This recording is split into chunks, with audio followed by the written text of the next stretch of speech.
Nous sommes un groupe composé de vignerons, de banquiers, d'experts comptables et marketing, de formateurs et d'avocats. Notre défi était d'offrir une agilité de gestion aux acteurs alsaciens de la vigne et du vin. Nous avons fait le constat effectivement que certains outils de gestion n'étaient pas à la disposition de nos vignerons. Nous avons donc construit VitiGuide, une plateforme collaborative qui permettra aux vignerons de simplifier, faciliter et accélérer leur prise de décision. Deux catégories de thèmes, gérer son exploitation et gérer son capital, regroupant 7 sous-thèmes de gestion importants pour le vigneron. Dans chaque sous-thème, la plateforme propose 3 niveaux. Informer, des tutoriels et de nombreuses informations avec un point d'entrée unique, plus la peine d'aller chercher seul l'information sur le web. 2. Sensibiliser en proposant des solutions innovantes, des méthodologies et des outils de simulation qui n'existent pas en Alsace pour le moment. 3. Accompagner en fournissant des contacts d'experts pour aller plus loin. Exemple en live. Donc, tu vois, Julien, quand je produis du vin, j'ai besoin de déterminer mon coût de revient, mais d'une manière spécifique. C'est-à-dire, j'ai besoin de le pondérer en fonction, par exemple, des terroirs grand flux ou des coûts cachés.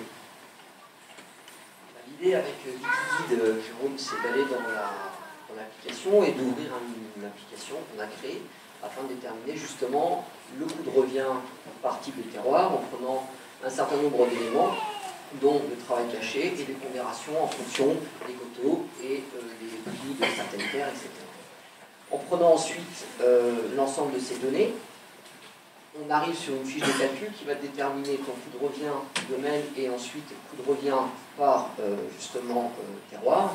En le comparant au prix de vente, on va pouvoir déterminer si tu fais de la marge ou pas sur tel ou tel grand cru. Et ici, alors on ne voit pas très bien en haut, mais le grand cru numéro 3 semble être en perte, ou au moins pas dégagé de marge. Mais attends, Julien, si je suis bien, ça veut dire que je peux augmenter mon prix de vente sur le grand cru 3. Il semble que oui. Maintenant, il faut voir comment on peut l'accepter le marché. Donc, par le biais de l'application fixée sur le prix de vente, on pourrait ici déterminer, par exemple, quel est le prix du Riesling sur du bio en 2010, et pour voir quelle est la moyenne du prix. Au top, VitiGuide, donc ça me permet un gain de temps et surtout ça me permet de sécuriser mes choix.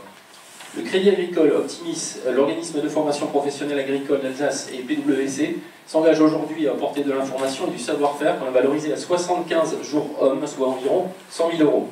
Pour monter la plateforme technique, nous sollicitons 50 000 euros sous forme de subventions et de cash auprès de BPI, allemand, s'il te plaît, du SIVA et des syndicats professionnels. L'accès sera gratuit et le maintien de la plateforme est autofinancé. Et on vous expliquera comment tout à l'heure si vous le souhaitez. Donc si vous êtes Vitifan, financez VitiGuide.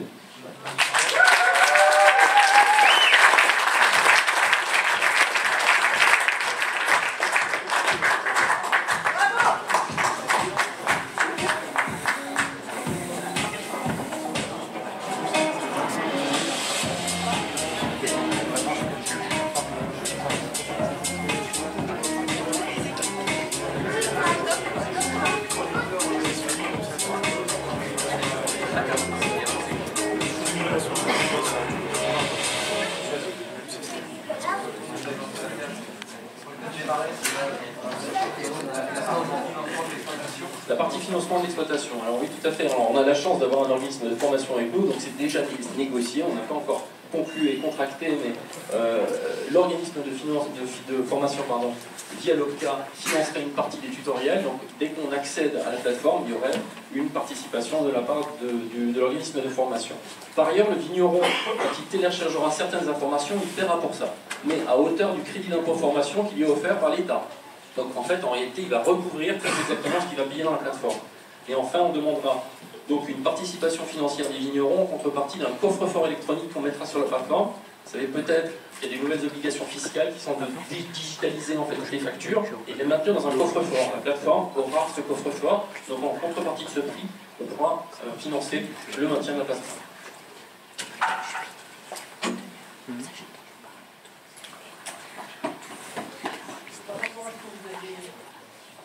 Par rapport à ce que vous avez montré tout à l'heure, donc il y avait un certain nombre de chiffres, c'est l'utilisateur qui rentre toutes ces données, ou il y a un intervenant extérieur qui vient aider à paramétrer. En fait, l'idée, c'est de reprendre les données comptables qui sont aujourd'hui disponibles en GI, en TDFC, d'arriver à les reprendre du cabinet comptable, tout simplement de proposer l'application au cabinet comptable et de les remonter informatiquement pour reprendre les grands postes de coût d'achat, d'intrants, de coût de loyer, etc., etc. Et ensuite, avec le travail qu'il va faire avec le vigneron, c'est justement d'idée estimer la pondération qu'il y a de faire sur les terrains.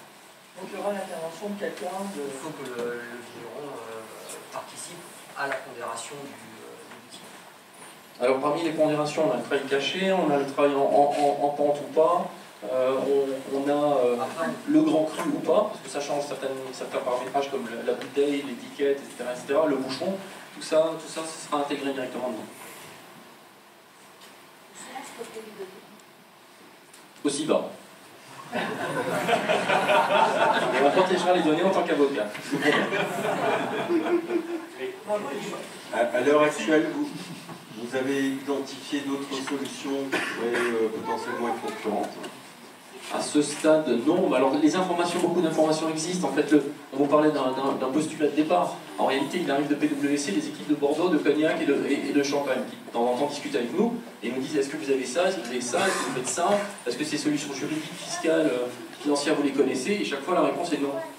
Donc, il y a vraiment des choses qui existent et nous, on a envie de les partager, on a envie de les donner à notre filière parce qu'on est fiers de notre vin, on est fiers de notre Alsace, tout simplement. Par rapport à ce que vous évoquiez sur les différents chiffres, notamment à sortir, on a vu qu'il y a un coût humain derrière. Donc forcément, s'il y a un coût humain, il y a une facturation derrière. Et vous n'en avez pas parlé tout à l'heure dans la partie financement, je l'ai mal compris.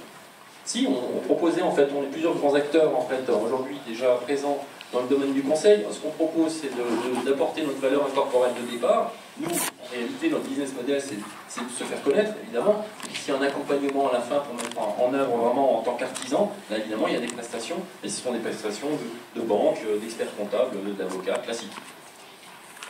Je n'ai pas bien compris pourquoi vous partez du postulat que ce liquide doit être devenir du SIVA ou être communautaire. Pourquoi ça ne serait pas une start-up à proprement parler? Parce que dans notre groupe, on n'a pas eu vraiment d'entrepreneurs. Vous voyez, on est composé en fait uniquement de gens déjà présents dans des maisons connues. Donc là, on n'a pas eu dans l'équipe quelqu'un qui était capable de reprendre cette idée et se dire moi je prends les rênes de la start-up. Ludovic aurait pu le faire, mais il va partir en Australie pour un projet personnel. Donc voilà, il a déjà son projet. Et évidemment, s'il y a un preneur de notre projet, ben, on l'accompagne.